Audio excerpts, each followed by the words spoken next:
What's up and welcome back to another video. In today's video I'm going to be showing you guys on how to successfully identify the software version of your NTG5, NTG5.1, also known as NTG5 Star 1 audio system.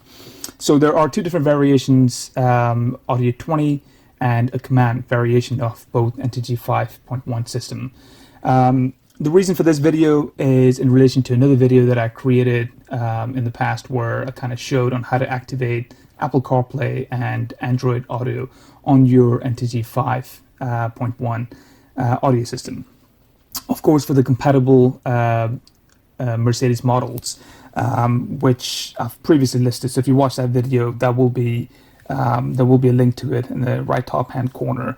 But I first advise that before you attempt that, is to check the software version to actually understand if you'd be able to achieve the activation of your Apple CarPlay as well as Android Auto. You want to make sure that you have the previous generation of the range of the vehicles that I mentioned, even if you purchased that in 2019. Just because in 2019 some newer versions, some newer generations of the vehicles did get released with different audio systems, which are not actually compatible with this process, and the functionality is very different to this. So if we take as an example A-Class, so the newer generation is W177. However, you want to make sure that you have the W176, which is just built in 2019 or purchased in 2019. So yeah, that's something to keep in mind. So the system in question is this system here. As we can see, this is the NTG 5.1 system, and that's what it looks like physically. So the steps that we're going to be taking in order to kind of to use this code to help us get into the system to then identify the software version. First of all, what we're going to have to do is we need to put the ignition to on. So as you can see, the ignition is currently not on. So I'm going to press it once because there's keyless system here. But if you don't have the keyless system, then you just need to flip it over once. And then just click on the power button here, set it to on, so that the system would switch on. It did not switch on. Let's press it again. Great. It did not switch on. Let's try that again.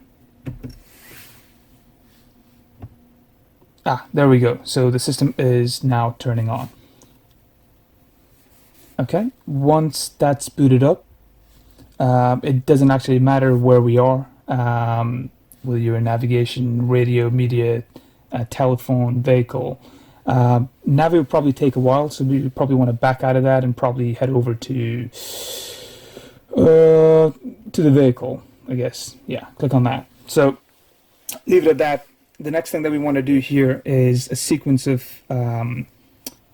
key presses that we need to attempt. So what we want to do first of all is we need to press the hang up button here, so the red symbol, and then also we need to press the star over here along with number 3 up here. So we need to press all 3 buttons and hold them simultaneously for a few seconds until we see a menu sort of pop up where we can then see the software version. So let's go ahead and attempt this. So it's going to be a little bit tricky because I'm holding the phone, so I'm just going to show where my fingers are resting right now. This hand here, the right hand, is on the star and 3, and I'm going to take the left hand over to the power button, and we're just going to, sorry, the hang up button here, and I'm going to try to hold these for a few seconds, and then I'll show you exactly what comes up.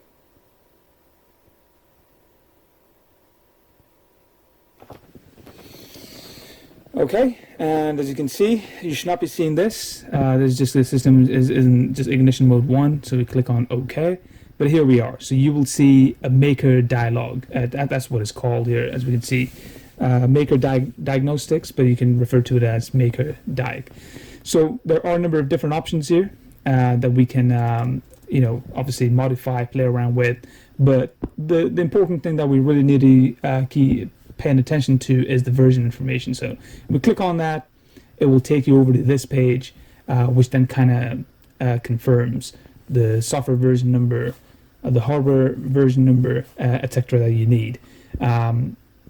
So the software version that we can see here are this one here, so which is 154.810, and then the other one, it doesn't really matter, but that's also here, and the boot software version is 154.810. So that kind of confirms the software version number of this particular NTG5.1 system in this vehicle. Now, based on this, you'll be able to then sort of identify if you're able to activate Apple CarPlay or Android Auto or both. So that kind of then helps you sort of identify. This option here, however, set to shipment mode, is something I would never recommend, and you should never press this, even accidental. So you need to make sure that you accidentally don't press on that. You just don't want to do that. And if you did, I think it's going to cause a lot of problems, and you're going to have to go to the dealer to kind of sort of fix everything back up in your vehicle. So to back out of this, I would just press the back on the rotator dialog in your armrest area, and you just back out of here. There are some other options you can play around with. However, we're not going to look into those as part of this video. But to completely back out of this system, you can just either power off once and then power back on. So let's press it again, and you should see that it should come back on.